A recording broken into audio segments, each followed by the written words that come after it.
You're listening to One Free Family, a new take on peaceful parenting, where you can hear ideas for helping to raise free, independent, and peaceful children. Visit onefreefamily.com to connect and listen.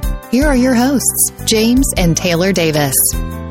We're back with another episode of One Free Family. This is James. And Taylor. And we're excited to talk to you about more listener-related ideas today on the podcast. On episode 40. Is it really episode 40? I'm pretty sure it's episode 40. You're so good at keeping track of how many episodes we've made. That means we've almost been doing this for a year. I know. That's really exciting. We'll have to think of some really special thing to do. We'll have a big party. Podcast style. Yeah, I don't think we'll have a big party, actually. So a podcast party. No one out there is getting their hopes up. We won't be having any physical parties. But we have started doing a Facebook Live. We have. Last week was our first one. It was really fun. We had a good handful of people. I want to say more than 10. It was funner than I thought it would be. Yeah, I was a little nervous. Me too. I knew you were skeptical. Run out of things to say and it would be awkward, but people like to see our smiling faces and see our little one eating raisins and hear us talking about independence. So if you missed that, you can join the One Free Family Facebook group. Scroll down a little, it'll be there. And I think we're going to try to do it as much as we can around 10 a.m. on Wednesday mornings in the group and on our Instagram, which is just One Free Family. And if we set it up right, we'll do it from the page too. But you may as well just join our group anyway, because it's really fun there. Yeah, if you're going to be like a nice person who's supportive of everyone talking about parenting, if you want to come in like be judgmental or rude. Oh, well, yeah, then maybe stay don't. Out. So, okay, let's move on. Yeah, let's do it. Now we're going too long on introducing him, but we do hope to see you there in the Facebook and Instagram Live on Wednesday. So today's topic, this was posted in our Facebook group from our friend Christina, and she shared an article entitled, "The Train Analogy Will Completely Change How You See Your Crying Child." And this is a very relevant topic to me because my kids feeling really, really intense emotions is probably the hardest thing about parenting for me overall. I think even more than dealing with them, worrying about their futures or when they get physically hurt even, I feel like that I can see, I mean, assuming it's not some like life-threatening injury, I can see them through that. I don't tend to panic. It doesn't hit me in the same way, but if you get me a kid who's just totally broken and just sobbing, red-faced, head back, mouth open. You can't do it. It hurts so much. And my natural instinct, and I think this is very common because I've seen it done many times in many fields, is to want to fix it. Yeah, to kind of want to not have to... It's hard to shoulder the emotions, the really intense negative emotions of your kid, right? Yeah, and instantly I feel like I put myself in their shoes or I have a strong empathetic response. Yeah. And empathy is all well and good, but sometimes it can stand in the way. In this instance, for me, it can stand in the way of just being present and being available and not trying to make it all go away or offer or logic them out of it or whatever. So, right. So what's the analogy? Oh, the train Before we analogy. get into our thoughts on it. Okay, great. So it can be summed up as follows. And the author that we happen to be quoting today is from a website called pickany2.net. I haven't read any of her other takes on parenting or anything, so not sure how closely it aligns with other parts of our philosophy, but I did find this article useful. And she writes that the analogy is basically the difficult feelings are tunnels and we are trains traveling through them. So we're going to sit with that for a second. Difficult feelings are tunnels and we are trains traveling through them. And I don't know, this analogy paints a very clear picture and it has some pretty obvious implications right away, right? And the ramifications for, or like what it suggests in terms of how we should help our kids through that tunnel, I think are pretty profound. So why don't we just break it down and talk about, and we'll probably hop in and out of the article itself and some of her ideas and advice, but also just sharing examples from our own life and kind of how this analogy sits with us. Yeah. So when thinking about this analogy, what did you take from the article as like the main idea? And, you know, difficult feelings are tunnels and we are trains traveling through them. What does that mean in real life? Yeah. So what it means in real life is if you picture a train traveling through a tunnel, there's only one track to get out of the tunnel, and that's to go through it. And if your difficult feelings are tunnels and you are a well-meaning person trying to help someone who has difficult feelings, you shouldn't try to stop the train, get it to back out, go around the tunnel. You shouldn't try to make a hard right turn. Jump off the track. Yeah. You shouldn't try to get behind it and push with two hands and try to make it go faster. There's nothing you can say to the conductor of the train to convince him that the tunnel isn't real or anything like that. That basically, once someone else in your life, doesn't have to even be your kid, is feeling these really, really intense emotions, that your role ought to become someone who merely sits with that train and helps it to understand that the tunnel is there, that there is a light at the end of that tunnel, and not someone to tell them, to try to convince them that the tunnel doesn't exist or that it's not valid in the first place. Right. So we can try kind of all of these attempts at not moving through the tunnel, but ultimately whatever we do, we're going to have to come out on the other side. And we could let it happen, or we could kind of keep prolonging it by trying to stop the train. Right. And I think let's also start by saying that I'm not so sure this is a perfect analogy for all instances of someone reacting emotionally to a situation. And I do think that it's very instructive. So yeah. I think there's a lot we can take from it. So one of the things that she points out very early on, or actually, do you want to start with the why it matters piece? Because I feel like I was going to go right into how we respond and stuff, but I think why you had some interesting thoughts on this when we were kind of breaking it down earlier. Yeah, so I think it's important to think about, I want to talk a little bit about why this analogy resonated so deeply with me and with us. And it's something that I've really been working on for a long time in my parenting, and actually building on the conversation that we had with Fiona Griffin a couple weeks ago, the mental health therapist and good friend of ours that we talked to. She mentioned how in her family as a child, it was kind of frowned upon to express negative emotions, and you were kind of rewarded for moving through your day and through your life with little expression of negative emotion. You kind of rolled with the punches and you dealt with what you got. So we talked about that, and how when that happens, I wonder about all of those emotions that people are feeling but feel like they can't express anywhere. What happens to those emotions? Because we're not expressing them, or because our kids don't feel safe expressing them, do they not exist? And I think that in all of the thinking and reading that I've done about this, that's not true. They're still there. They're still lurking under the surface, and not having the opportunity to fully feel them just creates a situation where you're carrying them around with you. Even if they're not front of your mind all the time, they're there, and they're going to kind of keep coming up and making, I think, other things harder for you. I think you had a good analogy. You mentioned something about, or not really an analogy, but you talked about the additional layer that people can have to work through when they don't have the opportunity to fully feel their negative feelings. Yeah, sure. So I've seen this because, and I'm going to go in the old full disclosure realm here and just say that I really struggle with just being present with people through their emotions without trying to fix it. And some evidence I get of that is like from one of our sons who, when he was really struggling with something at one point, he threw out there, I'm so sorry. I don't want to make this so hard for everybody else. And when he said that, that was like a mirror to me, letting me know that not only was he now struggling with the thing that he was really struggling with, he was also struggling with this extra layer of emotions, which was, this is really hard for me, and maybe it shouldn't be. And what about this huge burden I'm creating on the rest of the family because of my strong emotions? And that feeling of shame, or like that feeling of, I don't know, wishing that you were different, or that you didn't react so strongly to something.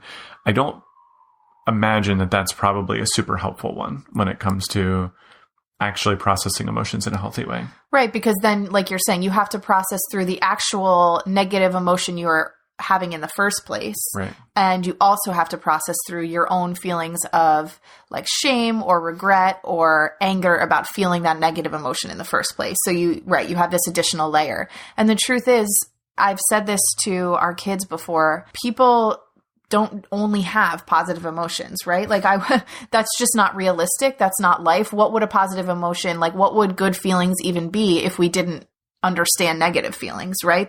These things exist all because they're just a part of the human experience, and not every day is perfect. Not every feeling is awesome, and that's okay. And that's kind of, to me, that's what's so important. That's an important lesson for my kids to learn based on how I'm raising them and how I'm interacting with them in our relationship, that it's okay to feel bad feelings. Bad feelings aren't going to ultimately hurt you. They don't make you weak. And being able to fully feel them is what I think and what this author suggests allows them to ultimately dissipate because you've been able to fully move through them instead of kind of shove them down. Yeah, and I think for me too, as the person who's on the other end of feeling badly when interacting with someone who's having really strong negative emotions, thinking about things this way and understanding it helps me to not take it personally too when it's all happening, because like I'll speak to like you're in my relationship sometimes. I know there have been times where you've had a really strong emotional reaction to something, and maybe it's even something that I've done or said or whatever. But when that really strong emotional reaction comes and I can't fix it, then I start to feel like I'm taking it personally, like I'm now feeling, and it can feel like it's becoming about me and a reflection on me. Am I not a good enough partner? Am I not a good enough parent? And then now I have an extra layer. So now not only am I dealing with someone who is really struggling, now I have to beat myself up about it, because if I have the illusion that I can fix it, then, well, isn't it incumbent upon me to fix it then?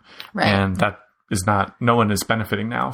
Your action of trying to fix it is indirectly saying to me that my feeling in the first place is wrong in a way. Like it can feel invalidating. I've heard you use that word before, if you can believe it or not. Well, I think a good little litmus test, if you're listening and thinking about this and thinking about how you might apply this to your relationship with your kids or why it might be important, if you can reflect on a time in your life when you have felt a really, really strong negative feeling and you have expressed that to somebody and they have said something like, oh, it's not that big a deal, just relax, or I feel so relaxed now.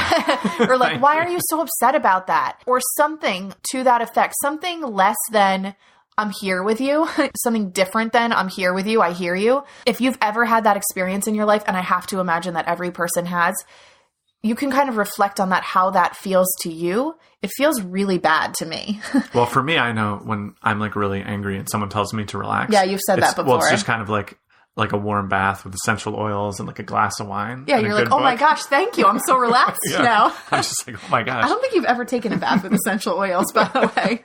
Well, exactly, because it doesn't exist. No, it does. I do it. Well, it doesn't exist in my life. Okay. So, yeah. But so I think we're transitioning into how we wind up, or like the pitfalls we can walk into. Yeah, like let's talk a little bit about why this is a great idea, and I think it's really important, and it's really hard to do as parents for our kids. Yeah, and actually I want to jump into an anecdote from when I was a summer camp director, because one of the pieces of prevailing wisdom in the summer camp world is as it pertains to homesickness. Okay, so kids that go to sleepaway camp or sometimes day camp, day camp, they miss home. This is like one of the most common big emotions that you'll run into when you're in a sleepaway summer camp environment. Two pieces of prevailing wisdom. One of them I would say is totally ubiquitous, and the other one, there was room for some disagreement. But the one piece that every single person, I believe 10 years ago, would have said is homesick kids shouldn't be able to call their parents. So this was just something people believed, and their reasoning was if homesick kids call their parents, then those kids are more likely to go home early from They're camp, going to get more upset when they hear their parents' voices, and they're going to want to see their parents and all that. Yeah, so unpack what you said. They're going to get more upset when they hear their parents' voices. Are they going to get more upset, or are they going to finally feel comfortable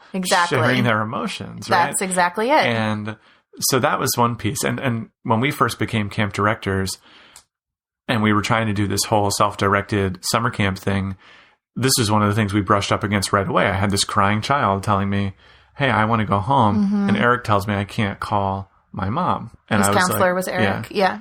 I don't know if it was specifically Eric. Eric, if you're listening, maybe it was you, maybe it wasn't.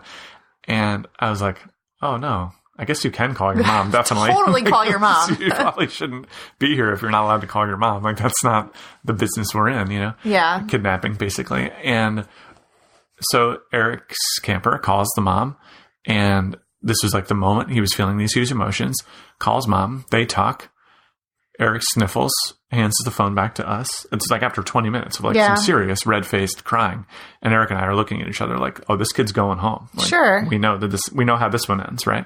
And he gets off the phone, and I talk to mom, and mom says, oh yeah, he's really missing us right now, but I told him everyone here was safe. He was worried about his cat. We were feeding his cat. And he knows that we love him and that we miss him, and that if he doesn't want to stay, that we'll come get him, basically. And so this kid marched right back over to camp, had a fantastic week. Yeah. And that was the end of it. And I was sitting there like, oh, everything I've ever been told about this. Did we just like discover some weird secret magic? And this mom, we happened to get lucky, I believe, because this mom also happened to just be a really super good mom at helping her kid.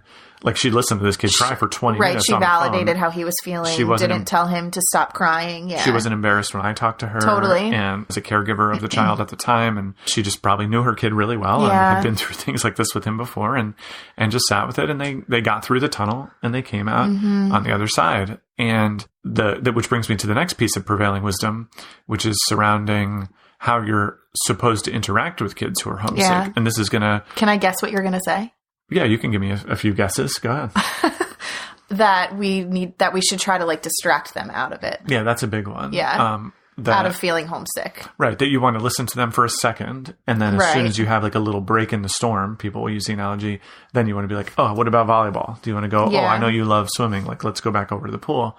And I think that the distraction piece, it's actually grounded in good intentions, which is to say you don't want someone to like linger or dwell on it, right? You want to bring them that like, this is the belief that there's this little gap in the tunnel and there's an opportunity to turn and maybe you can help them turn towards something else. And this is where I wonder sometimes, because I actually do believe that sometimes there might be an opportunity to, and I don't know, this is just me speaking off the cuff here, but sure, maybe there is sometimes, but I think for many people, it's their initial go-to. It's like in the author's example, she talks about a kid who is really missing the blanket he sleeps with at nighttime. Because they can't find it. Yeah. Yeah. And the temptation is to be like, well, we have so many stuffed animals. Why don't we just grab one of those? And it's just one night. You'll be fine. We'll get it tomorrow. We know where it is, but it's far away. Right. Like there's nothing to be worried about. You can sleep through the night without a blanket. And that's more dismissive rather than a distraction. But it all boils back down to the same thing, which is that this emotion is actually, it's not a tunnel. It's a fog around you. And we have this fan and we can blow the fog away. And I think that's not really,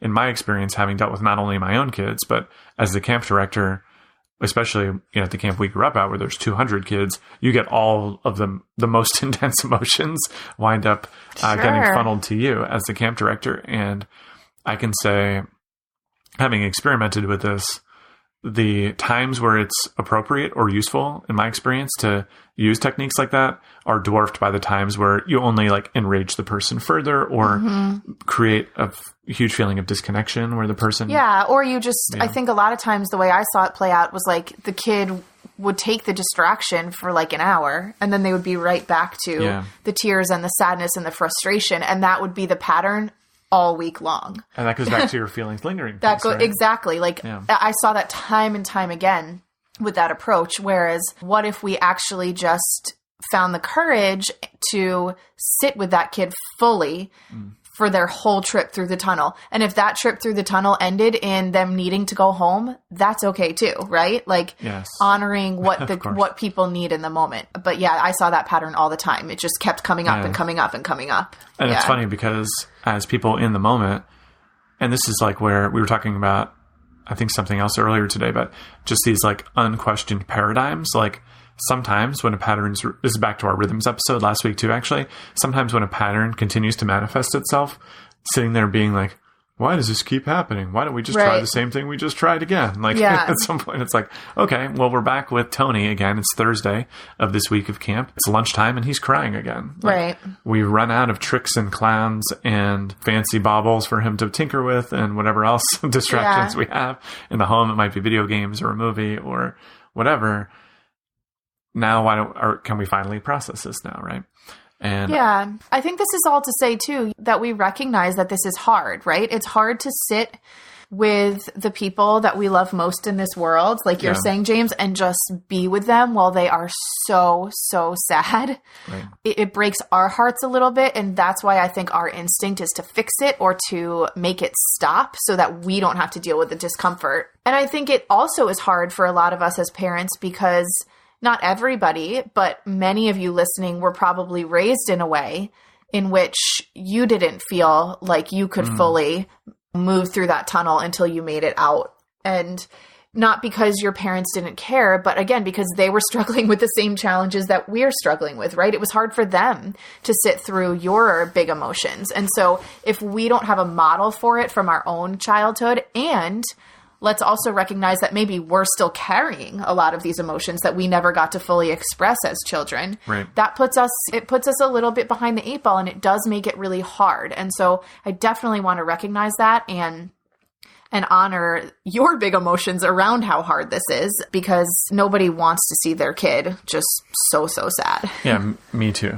I'm definitely in that group of people that really doesn't want to see their kids feeling really, really sad. And I think it brings us back to our goals in the situation. Right. Maybe we can flex into here what we actually can do when presented with these situations. Because I think one of the most fundamental mindset changes for me was like thinking less about me and my goals and how this was affecting me, and trying to start with hearing the kid and hearing what's hard for them, or just being present with them, right? And trying to shift that mindset has been a really, really challenging for me. Yeah, I love that idea though of shifting from this is feeling really hard for me right now to what does my kid need right now? And I think there's really short-term and long-term benefits of that. Like, I think the short-term benefit is that you create space for your kid to actually fully move through that emotion instead of have to stuff it down. And then long term is you're actually helping your child learn how to handle big emotions,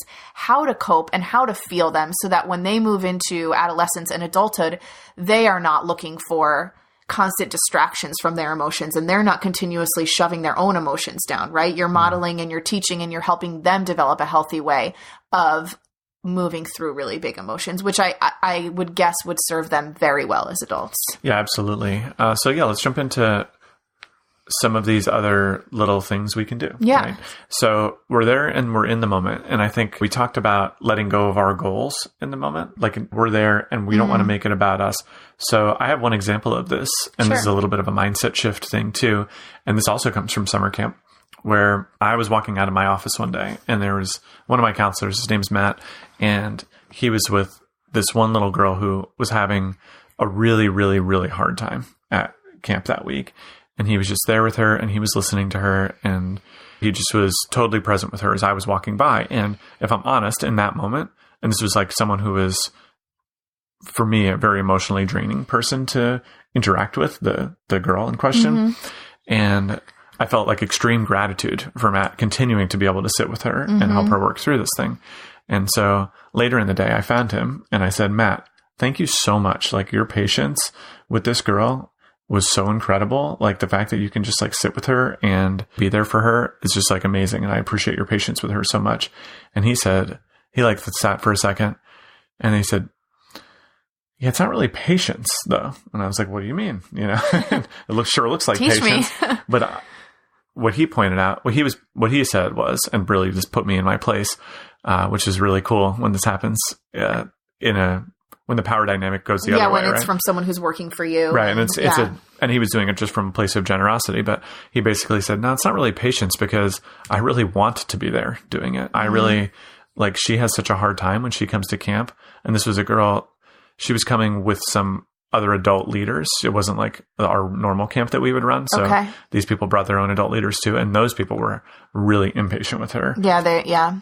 And he was saying, I see that everyone struggles to deal with her. I see that she's really used to people being frustrated with her. So for me, it's like actually a big opportunity to get to spend time with her. And I just like take a lot of joy in, you know, just being able to sit with her and like be that one person who's not going to just get sick of her and move on, basically. That's making me want to cry a little. I know. It's floored me in the moment because I was like, oh, right. Like, I don't want to, patience isn't the target I want to be aiming at. Yeah. Like, I want to, if I can inhabit Matt's mentality about this one kid with all my kids, both at camp and my own biological children, then I will have achieved something much greater, right? And this is like, seems like a lofty goal to aim at when you've got the dishes to do and you've got like a whole life to lead, obviously. But like, just that being the new target for me was really helpful. That's really cool. And it makes me again think about something we talk about a lot, which is like stripping everything away back to what our real priorities are, right? Like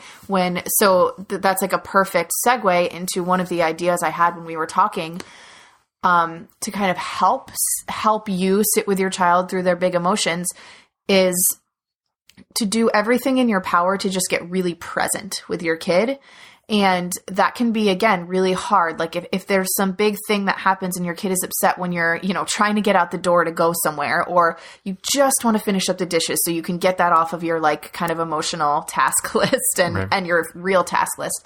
Like it's really, really hard to be pulled out of something you're doing or to feel like you need to be getting somewhere and have something big happen. And I think in those moments, I have the urge to want to like just rush my kids through those feelings so I can get back to what I'm doing or we can get to where we need to be. But when I can challenge myself to just let go of all of that and stay really present with them, I feel like it's so much more helpful to them and I can actually give them what they need. And that it goes back to what you're saying, James, which is like going back to our priority of like, are these dishes my priority? Or is like my kids' short-term and long-term emotional health my priority? And again, this is not to say that we've ruined our kids if we've rushed them through emotions before, right? We both have done that plenty of times, and we're always just trying to work harder and do better. But I think when we can, again, remind ourselves of what our priorities are, it can recenter us in these times. Yeah, and I think, again, not all strong reactions to things are created equally. Like your kids might be having the strong emotion of like arguing with each other about some seemingly random thing on the way out the door. And I feel like that's a little different than, and I'm not trying to say this to disagree with anything you just said. I totally agree. Don't make faces because I see you making a face like, why are you awkwardly disagreeing with me right now? But I'm not. It's okay.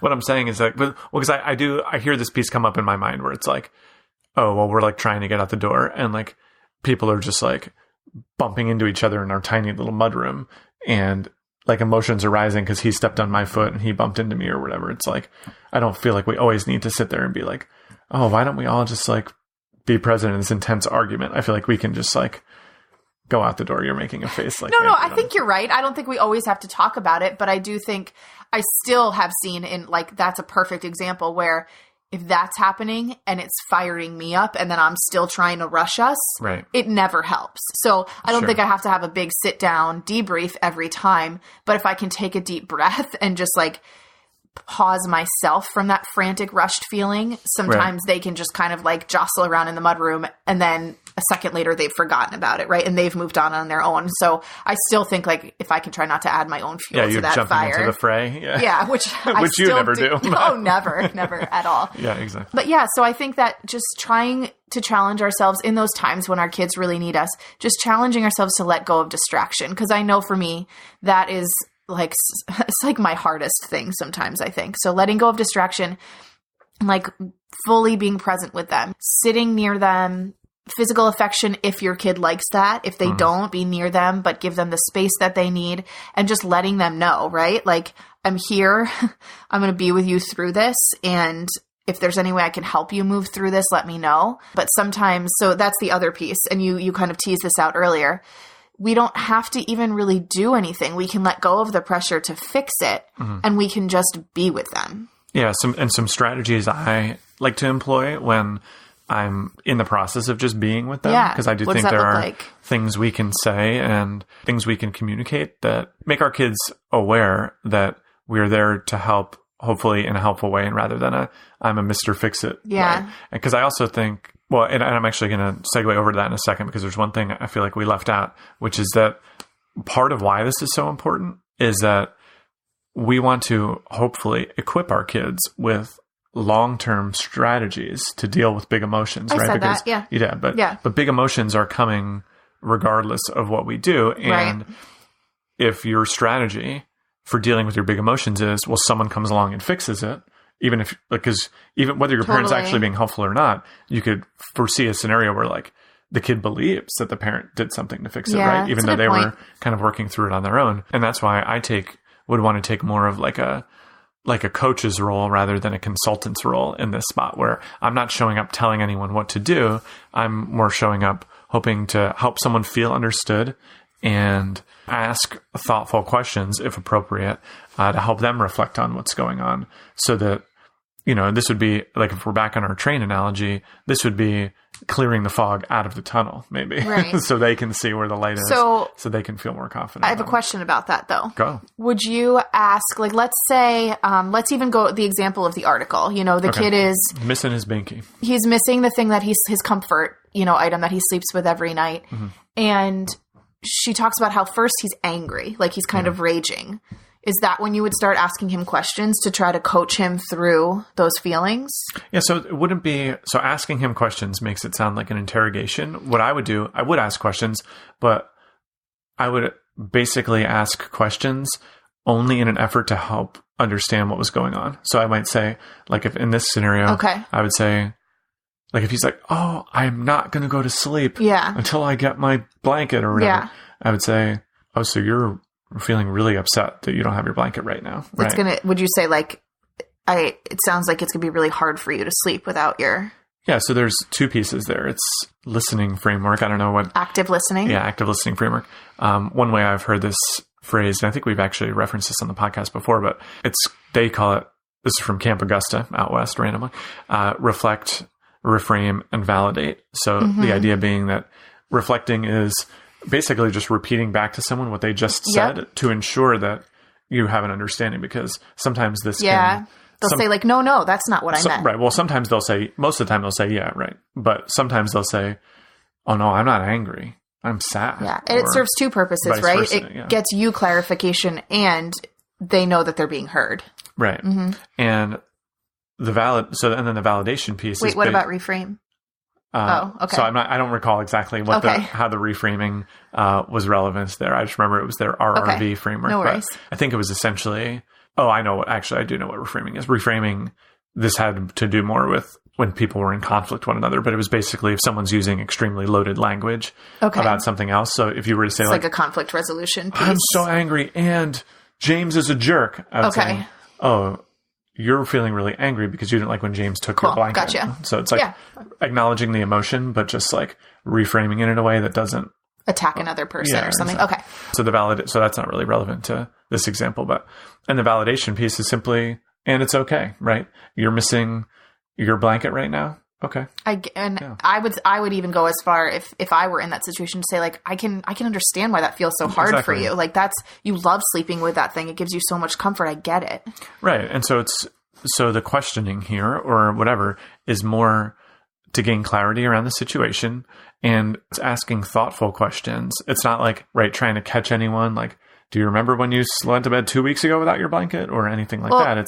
It's more just to let someone know, like, okay, this person hears me. Like, so I'm yelling when someone is saying words. I believe that they are saying them in an effort to be understood by somebody else. So I think this is the best way, especially like using really, like, instead of just saying like, oh, or okay, this is just a way, like what active listening is just making an effort to help them feel ensured that they're understood. Right. I would say too, once you've done that, there might be situations where it's going to take your kid a while to move through these emotions. And I think it's also okay to, once you've done that little piece of active listening, you don't have to feel like, at least in my opinion, I don't feel like I have to keep talking and keep questioning and keep saying things. I can also say, once we've gone through that, like, I'm going to be here with you through this. And then just to be with them, literally just be with them, present with them while they continue to rage or cry or whatever it is. Because I think that like physical unloading of the emotion too is really helpful for some people. Yeah. And actually there's two pieces there that I want to unpack even further. So what I try to do is also give them an option. So like sometimes they'll want you to be present. Sometimes they won't. Right. Yeah. So that's a good point. We have sometimes they just want some space. Yeah. After I've helped them to feel heard and understood.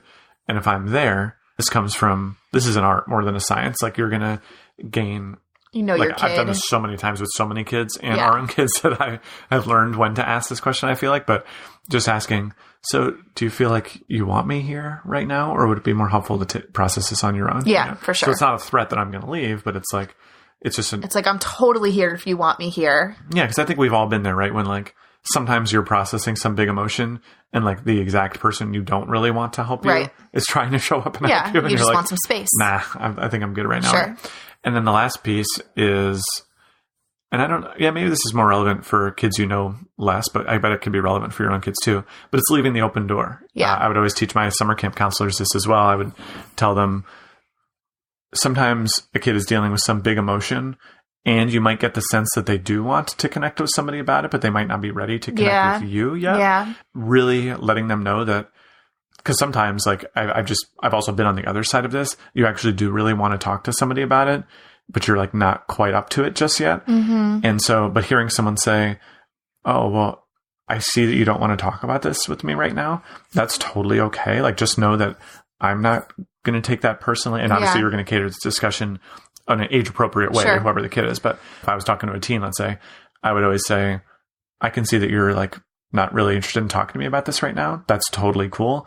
If at any point in the future that changes, just know that like my door in my office at the time is always open, or you can always come talk to me. Yeah. I'm never going to be too busy to not want to talk about this with you. I think that's really important. And I would say too, with our own kids, in my own experience, I would challenge myself even to go back and check in with them about it later too. Like our kids, are a little bit younger, and I would probably like later that day or the next day, just kind of do a quick check-in, like, hey, you kind of wanted to have some space. Did you want to talk any more about that thing, or how are you feeling about it now? And I think sometimes the fear can be like, oh, why would you bring it up? Everything is fine right now.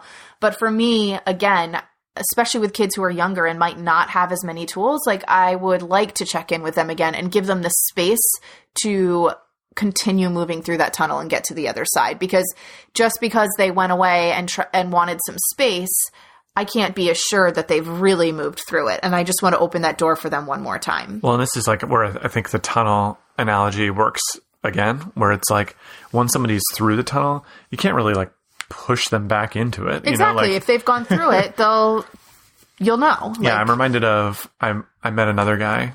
He was a burn survivor, and he was just a really awesome guy. And he was, I'm going to say, horribly disfigured by being burned. He was a firefighter. And there was an incident, and this came up at our camp, where I felt like a kid was basically staring at him and asked him a question that I felt like awkward and sort of like felt bad for the guy. And so I followed up with him later, and like he was there at the same time as our regular summer campers. Right. And I said something to the effect of, I feel bad that you got reminded of it, like what you said. And he was like, well, it'd be hard to forget, Yeah. And he was like, and it's not like, he was like, there was a time in my life where most people wouldn't talk to me about it because they were worried about upsetting me. Yeah. And that was like the loneliest time in my life and this guy was amazing, by the way, in case you can't tell, but he was like, that was the loneliest time in my life because obviously I wasn't forgetting about the fact that I had just been burned. You and don't like forget about the biggest trauma in your life. Yeah. They weren't going to like distract me away from it, or like them not talking about it actually just created this awkward vacuum when because when you're dealing with something, you can tell if somebody else is worried about you. You can tell if someone else is thinking about you. He's like, I would always take the sincere questioning of a child over like the well-meaning silence of an adult, was what he said. That's and I was like, whoa. And I feel like that relates here too, where it's like, if you bring up the fight with Danny yesterday that made the kids so sad and they're over it, they're not going to go back to being sad again. Right. But and if they not start over crying again, that means they're not over it, and they still have some processing to do. And your story about that guy makes me think about so many times in my life, especially in work that I do with people who are pregnant and having babies too. And when it comes to like loss and miscarriage and things like that, or traumatic birth experiences, one of the most common things I hear is the same idea. Like, I don't hope that people just ignore it and don't say anything to me. People aren't going to remind me of this experience. This is a huge, huge part of my life. And it's kind of, in a way, always on my mind. So people bringing it up doesn't pull me out of happiness. It actually shows me that they care, and it gives me an outlet to talk if I want to. So I think that can really apply to our kids and the big things that they're going through too. Right. And especially like if you're carrying an emotional burden and you're the type of person, and if you're an empathetic person, you don't want to, you've seen how your big emotions can affect people probably, and you might be doing your best to not put that on other people, right? Right. And you might be trying to tell yourself that you can carry it by yourself or that you should. But if somebody intentionally comes up to you and lets you know, hey, I'm thinking of you. I know you were dealing with this thing and I'm here. then I think that's an incredible gift to someone, because they can always, it's like, I'd always like to be invited to the party, even if I don't want to go. It's exactly. Like, I'd always like to be invited to share about what big thing I'm dealing with, rather than have to be the one to not only deal with all the big emotions, but have the bravery to go and stick my neck out. Yeah. And I think the good news about this kind of practice and this way of helping our kids through big emotions is that the more you do it, the easier it gets. Like, the more that you practice this, the more natural it comes to you, I think, and the more comfortable we get sitting with our kids' big emotions. Yeah. Not that we become desensitized to them, but we start to see, it's like we form the habit, and I think you start to see the benefits of it, and that just makes you want to do it even more and more. So I think, just some positive news there. Yeah, and I like the idea too, if we think about the long-lasting effects of an approach like this, I like to picture my kids as... Like, I think I brought this up on a different podcast, but like when I was acting in a way that was implying that our youngest should stop crying about something, basically. Right. And the other kid, as he marched in, and he was like, it's okay to be sad.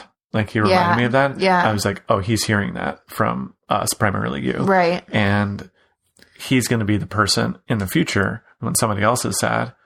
It seems tells like them it's okay. Yeah. And like and he's not going to, like, he's less likely to handle it badly like his dad does if he's equipped to. I actually think he's probably been our biggest motivation for working really hard on this, because something that we noticed with him, and I'm not sure if we contributed to it or not, was that he has times, and I think it's happening less now, where he almost seems like he doesn't want to fully express his big emotions.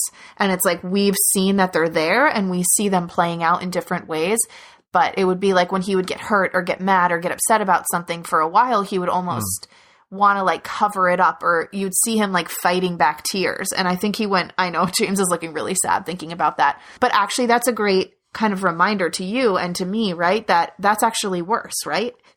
Watching when we went through that phase of like watching him try to like hide his sadness or force himself not to cry, that actually was more heartbreaking to me. Yeah. And so I think he actually was like our motivator for getting better about this and moving towards a space where we could be fully present with him and tell him it is okay to feel these feelings. It is okay to cry. It's okay to express them, let it out. And so I'm grateful for that. Like, I think it's pushed us to work on this a lot. Yeah, absolutely. And I think as we're thinking about our kids' big emotions, just remember, when a kid is going through something, whatever it is, if you can put yourself in your own shoes and think about the last time you sobbed hysterically about something and just how that felt, that your body was physically reacting to those kind of emotions, and that's the kind of reaction that came out. No one could have told you to relax. No one could have told you that it was all going to be okay. Yeah. And even if your kid is crying about something that you know someday, that you know so confidently that they'll be out of the tunnel at some point, right? Right. Like, about losing their blanket that they sleep with at night, or if they're a teenager, about a breakup, or about some drama with friends at school or whatever, that like, you knowing that the tunnel is out, or the end of the tunnel is out there someday, is all well and good. And you can, even if you know it's true, it doesn't mean you can jam that train through the tunnel. Yeah, faster exactly. Than it's going to be there. So, yeah, I think we did it. Yeah, we always say we think we did it at the end. We do. It's become a thing. Yeah, accidentally. An accidental thing. Kind of awkward, but that's okay. No, it's not. I think it's only awkward because now we've zoomed out and pointed it out. So. Anyway, thanks so much for joining us on this journey, and remember that every moment is a new chance to be the parent you want to be. I agree, and I love you guys. We'll see you next time. Thank you for listening to One Free Family. If you enjoy the podcast, please show your support by becoming a patron at onefreefamily.com/support. Your support will help make this show better. Plus, you can get access to rewards and additional episodes by joining. Again, that's onefreefamily.com/support. This has been a Pax Libertas Productions podcast.